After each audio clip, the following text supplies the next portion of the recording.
Hello YouTube. It's time to continue with our Axis and Allies 1940 Global 2nd Edition strategy walkthrough. For this video we are looking at the Pacific board. You can see the Europe board has been put away, the Pacific board is now here, and we will pretend that there is a Europe board over here, even though I don't have room on my table for it. So for this video, we're going to be doing what we've done in a lot of others and looking at strategic overviews of what you would want to consider rather than individual troop movements. Just here are some general ideas. Now, Japan is going to be the first country to go, though if you are playing global, there are some things in the European theater that may have happened already. We are going to assume that Germany is doing Operation Barbarossa. I mean, they could be doing a sea lion. It doesn't really matter that much. But what does matter is that for either of those to be successful, they really don't want the U.S. in the war early on. So in this version of Axis and Allies, Japan actually gets to decide when to bring the U.S. in the war. If the U.S. isn't in the war at the end of its third turn, it is then considered at war with Japan. But prior to that, Japan can choose to bring the U.S. in the war by attacking it, or by attacking British territory or Anzac, or the Dutch down here. The Dutch, these territories down here, are considered to be friendly with England and Anzac, and so if Japan moves in on them, that is considered a hostile act, and that will also bring the U.S. in the war. And when the U.S. gets into the war, several things happen, aside from just another power joining. Their minor factories on the United States Western, Central, and Eastern become majors instantly. They also get a 30 IPC bonus in production one time only, and they get a bunch of national objectives that are going to give them additional bonus money. Some of them are going to be extremely difficult to take away, such as, I believe there's one that's, if the U.S. has the Western U.S., Central U.S., and Eastern U.S., which they're almost always going to have unless things get really crazy, and certainly early in game they're always going to have them, they just automatically are going to get that bonus. And so they're going to get all sorts of production, and an additional 30 if we declare war on them. Or we do an unprovoked attack on somebody over here, one of their allies, or French Indochina, I believe, also counts. And so that isn't really something we want to do, and our ally Germany is not going to be too keen on that if they're wanting to devote a bunch of their production either against Russia or against the Soviet Union. I'm sorry, against the Soviet Union or against England, because they really don't want to have to worry about America dumping a bunch of troops there. And further, our units aren't exactly optimized here as far as positioning to gobble up everything that we want to all at once. So we're going to be focusing on taking as much out of China as possible the first couple turns, and then depending on Germany's timetable, either turn 3 or turn 4, well, either turn 3 we'll attack, or we'll just wait until turn 4 and let America be at war with us, and then they won't get their extra 30 IPCs. They'll get everything else though. So early in game, we've got this Mongolian rule up here, so the Soviets, we're probably pretty safe from the Soviets up north. We are going to be focusing on pouring into China. So we're going to take these territories along the border. We also want to deal with this this strategic road over here, the Silk Road, I think it's called, because that is a national objective of China, and if they hang on to that, then they get a bonus.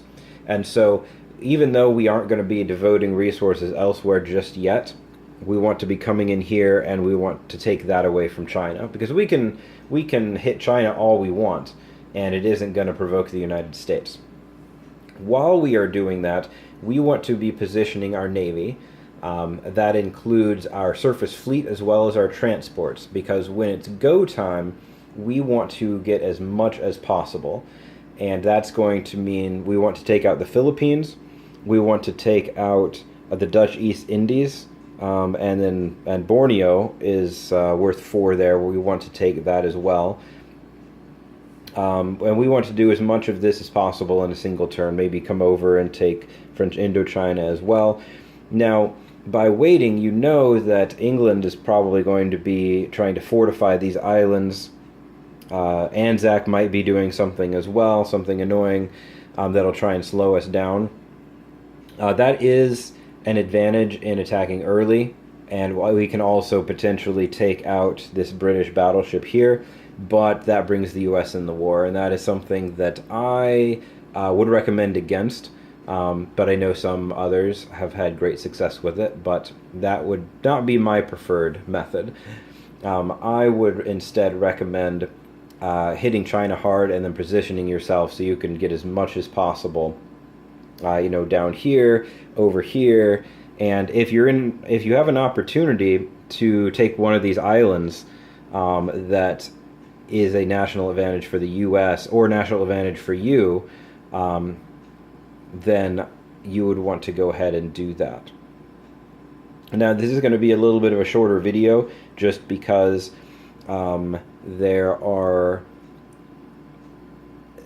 the U.S. gets in the war, there are going to be a lot of things that we have to do, but at this stage, it's just, let's leave them alone.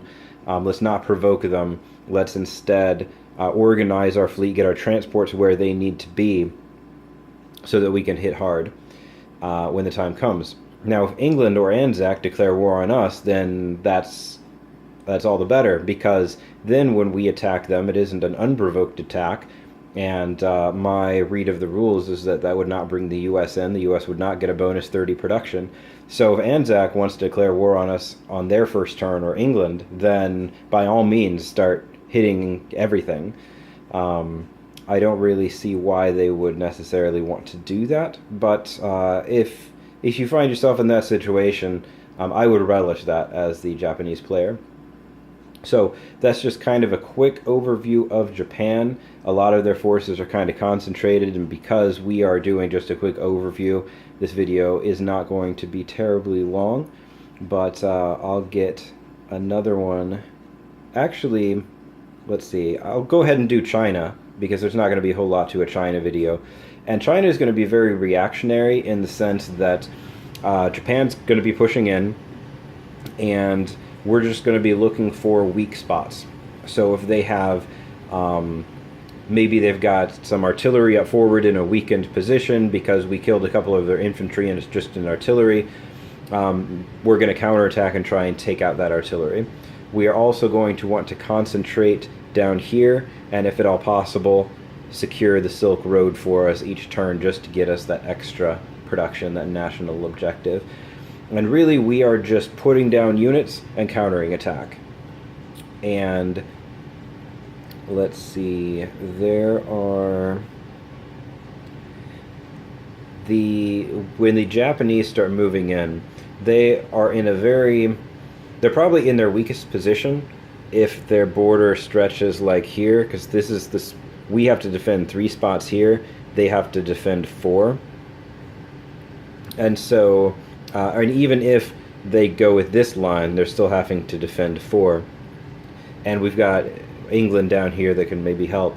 So this is going to be their most precarious situation. If at all possible, we want to make sure that this is the line and they aren't able to start pushing back, especially here. And then they only have 3 spaces to defend, and they completely dominate the Silk Road at that point. So we aren't looking to force them all the way back. We don't have the forces to do that, but they have to bring transports in and drop them off and then slowly march across, and so they have a longer supply line is what I'm trying to say. And so we do have that advantage, but we can only build infantry, though I think we can build an artillery down here if we have the Silk Road. But they have the ability to put a much greater variety of units here, but they have to travel farther. And so we are just here to whittle them down, take out their weak stacks, take out their offense if they leave themselves vulnerable, and then if we need to lose another couple territories as they slowly push us back, then that's just something that we'll have to deal with, but that is not a problem necessarily if we're China. I mean, eventually it can be one if they push us all the way back, but losing a few territories is not a big deal. We actually want them to get bogged down here, and if we can get them to devote extra resources here, to little avail because of what we're doing. I mean, that's fewer resources elsewhere. If they feel like, oh, they need to send an extra fighter or a couple tanks or something up here, then they can't use them down to down towards their other objectives. And so it isn't a bad thing for Japan to get here. We just don't want them to get too far back. We just want to get them bogged down. So that's a quick video. It's been a little while. I feel a little bit rusty, but that's a quick video on Japan and China in Axis and Allies 1940 Global. Hope that wasn't too rusty for you guys and that you enjoyed that video. I'll try and get another one up soon.